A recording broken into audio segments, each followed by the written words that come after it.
ঘুরতে গেলে যে কত শিক্ষা পাওয়া যায় তা বন্ধুরা হয়তো তোমরা ঘুরতে গেলেই বুঝতে পারবে যে ঘুরতে যাওয়াটার মধ্যে কত শিক্ষা লাভ করা যায়। আর সত্যি বলছি, এই ঘুরতে যাওয়ার মধ্যে যেই শিক্ষা, এটা মানে কোনো বই পড়েও মনে হয় না যে পাওয়া যায়। তাই আমি আমার বাবা মাকে বলি যে এখনও বয়স আছে, তোমরা যাও ঘুরে ফিরে আসো। আমি বলি চলো আমি নিয়ে যাব, তো এখানে এসো। তবুও তারা এখনও সেই সংসারের মায়াগণ্ডি পার হতে পারে না। কি করব? তো দেখি কবে মা বাবাদেরকে ঘোরাতে নিয়ে যেতে পারি বা কি। আগে অবস্থা খারাপ ছিল তখন যেতে পারতো না, একটা কথা ছিল। এখন তো ঠাকুরের আশীর্বাদে ঠিকঠাকই আছে, কেন তাহলে তারা যেতে চায় না? আমি সেটাই বুঝি না। আসলে বয়স একটা ভীষণভাবে মানে ম্যাটার করে, জানো তো বন্ধুরা। তাই আমি বলছি যে বয়স যতক্ষণ আছে ততক্ষণ যতক্ষণ পারবে ঘুরে ফিরে বেড়াও, দেখবে খুব ভালো লাগবে। মনটাও যেন খুব ভালো থাকবে, সব সময় একঘেয়েমি জীবনটাও কাটবে।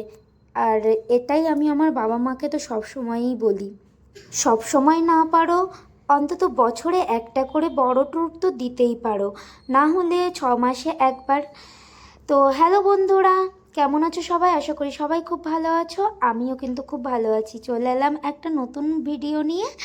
আর দেখতেই পাচ্ছ আমরা সকাল সকাল রেডি হয়ে বেরিয়ে পড়েছি। প্রথমে বাসে উঠলাম, তারপরে মেট্রো ধরে আবার যাচ্ছি আমার একটা স্বপ্নের জায়গার সেখানে যাচ্ছি। আর এই স্বপ্নটা সত্যি মানে ড্রিম প্লেসগুলোর মধ্যে একটা। তো অনেকেই হয়তো দেখে নিয়েছো আমার ফেসবুক পোস্টে, তো তাও দেখো একবার। আর যারা যারা আমার এখনও ফেসবুকে রিলসে দেখোনি ভিডিওগুলো, তারা তাড়াতাড়ি যাও আর আমার ফেসবুক রিলসটা কিন্তু অবশ্যই ফলো করে দিয়ে এসো, কমেন্টও করে দিয়ে এসো, আর একটা লাইক আর শেয়ার করে দিয়ে এসো। তো যাচ্ছি আমরা সেই আমার স্বপ্নের জায়গায়। আর এই স্বপ্নের জায়গাগুলো আমার অনেক আছে, অনেক জায়গায় যাওয়ার ইচ্ছা আছে। তার মধ্যে এটা ছিল একটা। একটা তো পূরণ করতে পেরেছি, আর বাকিগুলো বাবা মায়ের আশীর্বাদ আর তোমাদের ভালোবাসা থাকলে অবশ্যই পূরণ করতে পারবো। আর জানো তো বন্ধুরা, এই জায়গাটা না আমার কাছে যেন খুবই প্রিয়। এই যে দেখতে পাচ্ছ যে জায়গাটা, এখানে আগে আমরা ছিলাম। আর দেখো তখন দেখছিলাম মেট্রোর কাজ চলছে, এখনও চলছে। আর এইখানটাতে আমরা আগে ছিলাম, আর এখানে আমাদের কত স্মৃতি আছে। বাবু আমার এখানেই প্রথম আমি জানতে পারি আমার খুশির খবরটা, যে বাবু আমার পেটে। আর যাই হোক, এইভাবে এই রাস্তা দিয়েই ডাক্তার দেখানো কত কিছু, আর সেই রাস্তাটা দিয়েই আমি আবারও যাচ্ছি। এটা ছিল এয়ারপোর্টের রাস্তা, আর আমরা আগে এয়ারপোর্টের রাস্তা মানে এয়ারপোর্টের কাছেই ছিলাম। তো যাই হোক, এইভাবে রাস্তায় ঘুরতে ঘুরতে আমরা চলে যাচ্ছি, আর উঠে পড়লাম আবার আর একটা বাসে।